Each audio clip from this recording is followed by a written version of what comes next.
जो पवन सिंह के दुश्मन हैं वो ज्योति को सपोर्ट कर रहे हैं। तो पवन सिंह कभी ऐसा नीचता वाला काम नहीं करेंगे कि विधायिका अगर वो बन जाए तो उसको डैमेज करेंगे।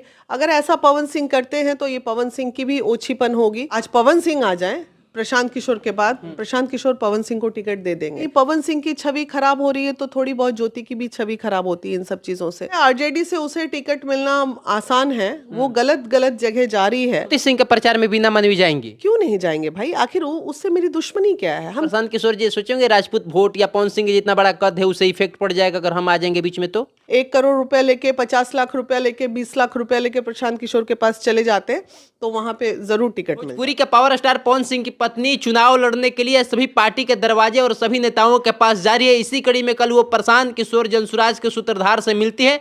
उसके बाद क्या कुछ हुआ सब कुछ मीडिया में लाइव चला। यानी देखा जाए तो कहीं ना कहीं उन्हें टिकट मिलता हुआ दूर दूर तक दिखाई नहीं देता है। इन सभी तमाम मुद्दों पर बातचीत करने के लिए हमारे साथ महिला विकास मंच की राष्ट्रीय अध्यक्षा वीणा मानवी जी मौजूद है। तरफ तो उनकी पत्नी ताल ठोक रही है, कह रही कि अगर हमें पवन सिंह के खिलाफ भी लड़ने का मौका मिलेगा तो हम लड़ेंगे ही। तो बिल्कुल देखिए, खिलाफ का तो बात वो कभी बोली नहीं कि हम, अब जनता बोल रही है ये बात, ठीक है। कभी आपने ज्योति के मुंह से सुना कि वो पवन सिंह के खिलाफ चुनाव लड़े? ये बोल रही है कि पार्टी ने चाहा, पार्टी ने चाहा, पार्टी ने कहा। अब पार्टी ने चाहा तो वो तो हर पार्टी में जा रही हैं। अब डिपेंड करता है कौन सी पार्टी उनको टिकट देती है। पारिवारिक मुद्दों पे अगर हम ना जाए तो उसने भी अपने क्षेत्र में लोकसभा चुनाव के बाद बहुत मेहनत की है, हर दुख सुख में वहाँ खड़ी रही है। तो अब अगर वो लड़ना चाहती है और पार्टी, अगर कोई भी पार्टी उसे एक्सेप्ट नहीं करती है तो कहीं ना कहीं उसका बहुत बड़ा मनोबल टूटेगा। और ये मैं सच कह रही हूँ, किसी भी मेहनत करने वाली महिलाओं का, ये बिहार की राजनीतिक है, यहाँ महिलाओं का शोषण हो सकता है। जो महिला अभी देखिए सुनने में आ रहा है, वंदना कुम्हरार से जो बहुत मेहनत कर रही है, और भी कई महिलाओं का मैंने देखा मेहनत कर रही है। सीमा कुशवाहा की बात कर लीजिए, अब ऋतु जायसवाल की बात कर लीजिए, बहुत सारे ऐसे लोग। जब इन लोगों को टिकट नहीं मिली, सबकी बात छोड़ दीजिए ना, हम जैसी महिलाओं की बात कर लीजिए जो जिसने सिर्फ और सिर्फ कार्य ही किया है। तो जब हम जैसी तमाम महिलाओं के ऊपर पार्टी की नजर नहीं रहती है तो बाकी की तो बात ही छोड़ दीजिए।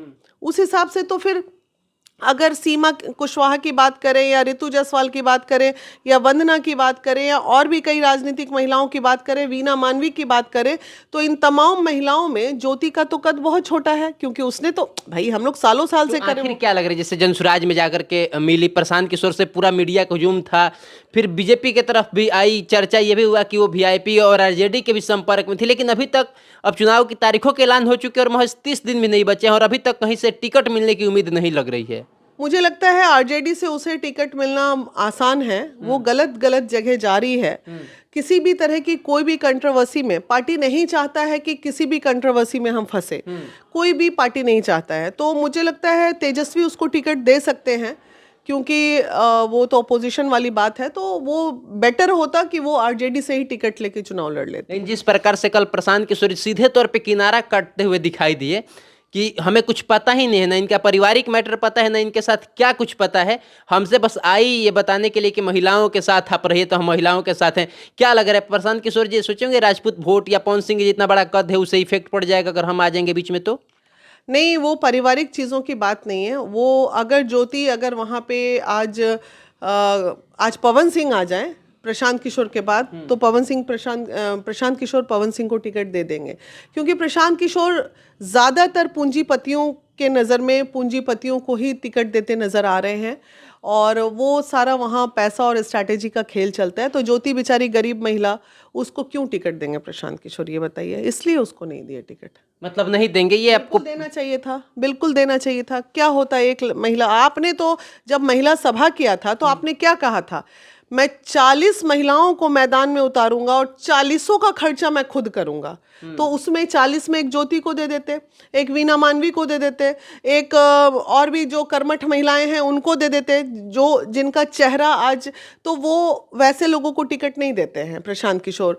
अगर आज हम 1 करोड़ रुपया लेके, 50 लाख रुपया लेके, 20 लाख रुपया लेके प्रशांत किशोर के पास चले जाते तो वहाँ पे ज़रूर टिकट मिल जाता। तो आपको क्या लग रहा है कि प्रशांत किशोर के जैसे बोले कि हमें पता ही नहीं है कुछ और इन लोग का पारिवारिक मैटर है हमें नहीं पता है, तो उनको सच में नहीं पता होगा जिस प्रकार से मीडिया में। इतने बड़े राजनेता हैं आप और समाज में क्या चल रहा है ये अगर आपको पता नहीं है तब तो आप राजनेता कहलाने के लायक भी नहीं है। इतना बड़ा मुद्दा हो गया, नेशनल मुद्दा हो गया और आप कह दीजिएगा कि हमको पता नहीं है, तो मानने वाली बात है। और उनके दरवाजे पे सुबह से मीडिया का पूरा हुजूम, पूरा मीडिया हाउस पड़ा हुआ था। उन्होंने अपने आप को कटने का काम किया है कि उनको कंट्रोवर्सी में नहीं पड़ना होगा, इसलिए वो अपना साइड निकल लिए, वही बात है। तो अभी क्या लग रहा है ज्योति सिंह को चुनाव जो लड़ने की बात करिए, लड़ना उनका उचित होगा या फिर बैठ जाना चाहिए? अब मुझे लगता है अभी पारिवारिक चीज़ों को ज्योति संभाले और अभी उनका शांत हो जाना ही बेटर होगा। अगर पवन के साथ आगे रिश्ते में रहने का कुछ विचार हो रहा है या मधुर संबंध की अगर कोई बात हो रही है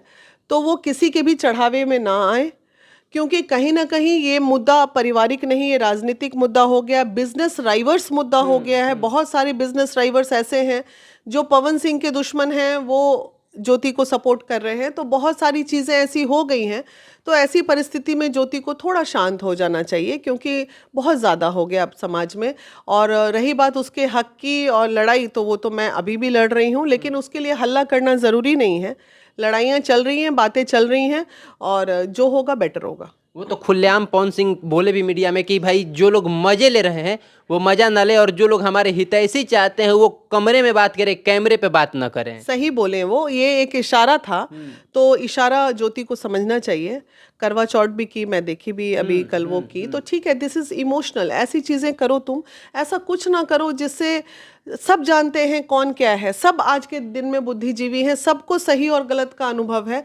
ऐसा कुछ ना करो कि कीचड़ में अगर ढेला मारोगी बाबू तो कीचड़ तो तुम्हारे ऊपर भी पड़ेगा, इसलिए थोड़ा सा बचने की ज़रूरत है। इससे कहीं ना कहीं पवन सिंह की छवि खराब हो रही है तो थोड़ी बहुत ज्योति की भी छवि खराब होती है इन सब चीज़ों से। तो ये सब चीज़ें नहीं करना चाहिए किसी को भी, किसी भी पत्नी को नहीं करना चाहिए, पति चाहे कितना भी ब्याह, और किसी भी पति को भी नहीं करना चाहिए। देखिए, निजी जीवन में बहुत सारी चीज़ें होती हैं जो उथल पुथल चलती है। आज वो पावर स्टार है तब ना छिया लेदर ये सब हो रहा है, अदरवाइज आइए महिला विकास मंच के ऑफिस में डेली ऐसे महीनों सैकड़ों केसेस आते हैं, हर महीने सैकड़ों केस आते होंगे, कहाँ किसी को कोई देखता है। अगर ये पवन सिंह एक मामूली सा सरकारी कर्मचारी होता तो क्या मामला इतना हाईलाइट होता है? तो वही बात है ना। तो अभी क्या लग रहा है 2025 के चुनाव में ज्योति सिंह चुनाव लड़ेंगी तो जीत पाना संभव लग रहा है? अब ये तो जनता के ऊपर है, अब ये डिपेंड करता है निर्दलीय अगर ज्योति आ रही है तो किस क्षेत्र से आ रही है, वहाँ कितने लोग उसके जनप्रिय हैं। ये काराकाट या नवीनगर से? काराकाट या नवीनगर से तो आप पूरा घूमी है इसलिए आपसे हम पूछ रहे हैं। हाँ, तो नवीनगर मेरे को लगता है उसके लिए बेटर होगा। काराकाट बहुत ज़्यादा जो है वो कहीं ना कहीं काराकाट आरजेडी का क्षेत्र है काराकाट, तो इसलिए नवीनगर मेरे ख्याल से ज्योति के लिए बेस्ट होगा। अगर निर्दलीय भी जाती है ज्योति सिंह तो अच्छा, लोग ये बता रहे हैं कि महिला है, महिला के साथ इमोशन जुड़ा है, रोएंगी, पवन सिंह के साथ अपना दुख बताएंगी तो महिलाओं का वोट ट्रांसफर होगा। इस पे आप क्या सोचते हैं? जो लोग ये रणनीति बता रहे हैं सही है? नहीं नहीं, ऐसा नहीं होता है। जो हाउसवाइफ महिलाएं हैं वोट तो वो भी देंगी ना, तो कहीं ना कहीं इमोशनल अटैचमेंट हो जाता है। सबको लगता है कि अरे बहुत स्ट्रगल कर रही है, कर ले, लेकिन जब राजनीतिक चीज़ और पर्सनल चीज़ दोनों अलग होता है। पर्सनली इमोशनल अटैचमेंट हो सकता है, लेकिन जितने भी फॉलोअर्स हैं जो भी कमेंट कर रहे हैं फेसबुक पे या इंस्टा पे या यूट्यूब पे, तो ये मान लीजिए वो आपके वोटर नहीं हैं। आपको ये देखना है कि नवीनगर से अगर आप चुनाव लड़िएगा तो नवीनगर की महिलाएं या पुरुष आपसे कितने कनेक्ट हैं। अब कोई लंदन से कमेंट कर रहा है, कोई पेरिस से कर रहा है, तो कभी भी सोशल मीडिया को अपना वोट बैंक नहीं मानना चाहिए। वो कभी आपके वोट बैंक नहीं हो सकते, वो आपके एक अच्छे प्रचारक ज़रूर हो सकते हैं कि उनके द्वारा आपको एक प्रचार प्रसार करने का मौका मिलता है, लेकिन वो वोटर्स तो नहीं हो सकते। तो क्या लग रहा है विधायिका बनती है ज्योति सिंह तो पवन सिंह की स्थिति को और ज़्यादा डैमेज करेंगी? भगवान करे विधायिका बने। अगर वो निर्दलीय भी जाती है तो अगर ऐसा ज़रूरत पड़ेगा, एक महिला होने के नाते मैं डेफिनेटली उसके सपोर्ट में जाऊंगी कि एक महिला को आगे आना चाहिए। और पवन सिंह कभी ऐसा नीचता वाला काम नहीं करेंगे कि विधायिका अगर वो बन जाए तो उसको डैमेज करेंगे। अगर ऐसा पवन सिंह करते हैं तो ये पवन सिंह की भी ओछीपन होगी, ऐसा नहीं करना चाहिए। कोई भी महिला अगर स्ट्रगल करके जीवन में आगे बढ़ना चाहती है, ज्योति सिंह के प्रचार में बीना मानवी जाएंगी? क्यों नहीं जाएंगे भाई? आखिर उससे मेरी दुश्मनी क्या है? हम क्यों नहीं जाएंगे ये बताइए। अगर आपको बुलाती हैं कहीं भी, अगर नहीं भी बुलाएगी तो भी मैं अपने पेज से ही उसको बधाई दूंगी और उसको जिताने का वोट अपील करूंगी। नहीं, लेकिन फिर तो लोग कहेंगे कि पवन सिंह से खफा है बीना मानवी, तभी तो ज्योति सिंह के प्रचार में गई। एक बात बताइए, मैं ना तो पवन सिंह की तरफ हूँ, ना तो मैं ज्योति के तरफ हूँ, ना तो पवन मेरा दुश्मन है ना ज्योति मेरी दुश्मन है। जब जहां जिसको मेरी जरूरत पड़ेगी मैं वहां उसके लिए खड़ी पाऊंगी, क्योंकि आखिर दोनों हैं। तो अभी जब तक तलाक नहीं हो जाता, भाई के सपोर्टर अगर हैं तो भौजाई के भी सपोर्टर रहना है।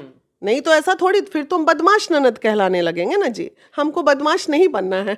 चलिए, बाकी अब आपकी प्रतिक्रियाओं का इंतजार रहेगा। सोनू आनंद नाम है हमारा, समाचार सूत्र पे आप इस वीडियो को देख रहे थे।